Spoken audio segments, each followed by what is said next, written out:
In this video, we will discuss present value of an amount. Sige, let's start. Bigla kang sumakses eh.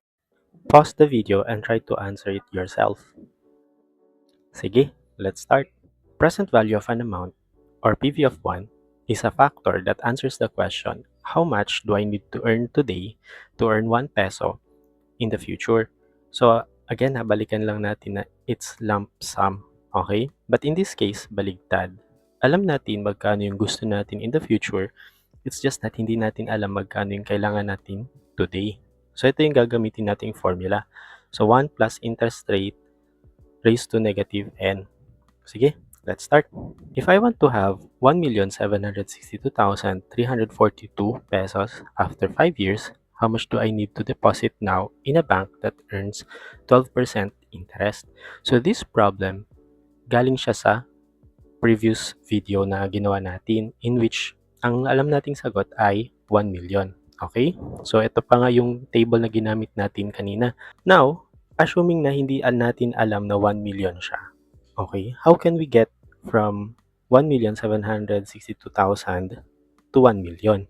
So, gagamitin natin itong formula na to. Okay? Sige, input na natin. So, that's 1 million times the present value of 1.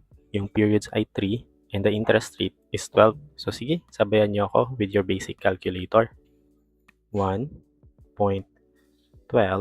So, paano tayo mag-input ng negative na exponent? So, ganito lang yan guys. Press division sign 2 times. 1, 2. And then press equal sign.